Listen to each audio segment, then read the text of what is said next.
যে নিজকে হিন্দু নেতা হিচাপে প্ৰমাণ দিয়া, কিন্তু চাওক আপোনালোকে হিন্দু নেতা ক'বলৈ বিচাৰে আৰু গৌ মাতাৰ সিন্ডিকেটটো চলায়। দুটাকতো হ'ব নোৱাৰে।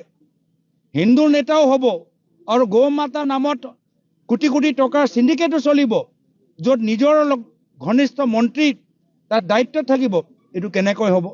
তো হিন্দুসকলৰ মাজতো তেওঁলোকৰ গ্ৰহণযোগ্যতাটো নাই। তাৰপিছত দেখাবলৈ বিচাৰে যে তেওঁহে শক্তিশালী। এক ছেকেণ্ড আৰক্ষীবোৰ আঁতৰাই দিয়কচোন। ক্ষমতাত আছে এইকাৰণে আৰক্ষী গৃহ বিভাগ আছে। এক ছেকেণ্ড যদি ইমানে শক্তিশালী, গৃহ বিভাগটো আঁতৰাই দিয়কচোন, তেতিয়া কি হ'ব? যদি তেওঁৰ ইতিহাসটো চাই, তেওঁ অসমৰ ৰাজনৈতিক ইতিহাসত আটাইতকৈ ৰাজনৈতিক ভয়াতুৰ ব্যক্তি। বিপদ দেখিলেই জাপ মাৰে। আছু যেতিয়া বিপদত পৰিলে জাপ মাৰিলে কংগ্ৰেছত যেতিয়া বিপদত পৰিলে তেতিয়া জাপ মাৰিলে বিজেপি।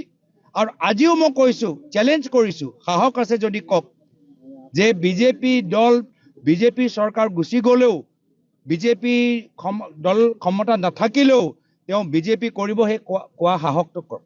দলৰ প্ৰতি সেই নিষ্ঠাটো প্ৰমাণ দিয়ক। কিন্তু সেইটো নকৰিব।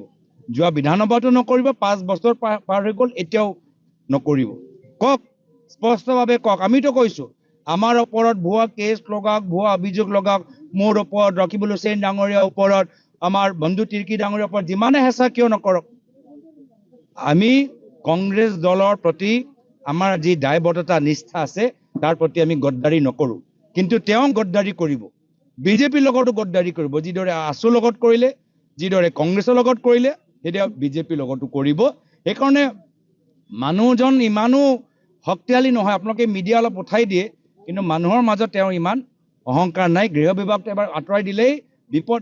বিৰোধী হিচাপে তেওঁ এদিনো থকা নাই। বিৰোধী ভূমিকা কেতিয়াবা গ্ৰহণ কৰিছে নেকি? তো আমিতো নিৰ্ভয় ব্যক্তি। ৰাজনৈতিক হেঁচা দিলেও, আৰক্ষী ভয় দেখালেও আমি নিজৰ স্থিতিত অটল হৈ আছোঁ। কিন্তু তেওঁ সেই সাহসটো নাই। তো সেইকাৰণে ৰাইজে গম পাই গৈছে। আৰু তেওঁৰ এইকেইটা দিন আৰু চেহেৰাটো ভাল দেখা নাই মই।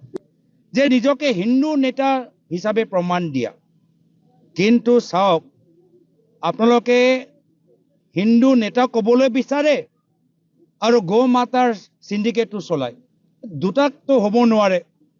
হিন্দু নেতাও হ'ব আৰু গৌ মাতাৰ নামত কোটি কোটি টকাৰ সিন্ডিকেটো চলিব, য'ত নিজৰ ঘনিষ্ঠ মন্ত্ৰী তাৰ দায়িত্ব থাকিব। এইটো কেনেকৈ হ'ব? তো হিন্দুসকলৰ মাজতো তেওঁলোকৰ গ্ৰহণযোগ্যতাটো নাই। তাৰপিছত দেখাবলৈ বিচাৰে যে তেওঁহে শক্তিশালী। এক ছেকেণ্ড আৰক্ষীবোৰ আঁতৰাই দিয়কচোন। ক্ষমতাত আছে এইকাৰণে আৰক্ষী গৃহ বিভাগ আছে। এক ছেকেণ্ড যদি ইমানে শক্তিশালী, গৃহ বিভাগটো আঁতৰাই দিয়কচোন, তেতিয়া কি হ'ব?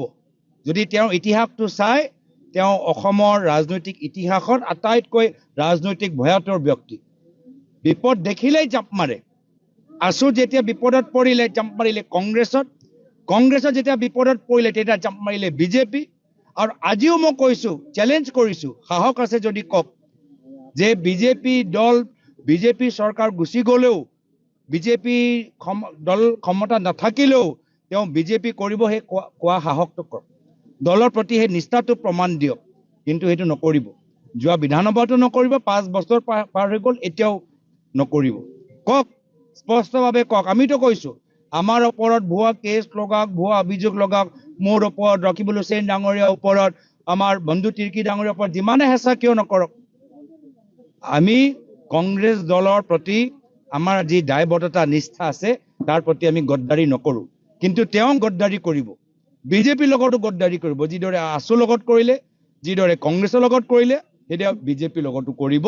সেইকাৰণে মানুহজন ইমানো শক্তিশালী নহয়। আপোনালোকে মিডিয়া অলপ উঠাই দিয়ে, কিন্তু মানুহৰ মাজত তেওঁ ইমান অহংকাৰ নাই। গৃহ বিভাগটো এবাৰ আঁতৰাই দিলেই বিপদ। বিৰোধী হিচাপে তেওঁ এদিনো থকা নাই।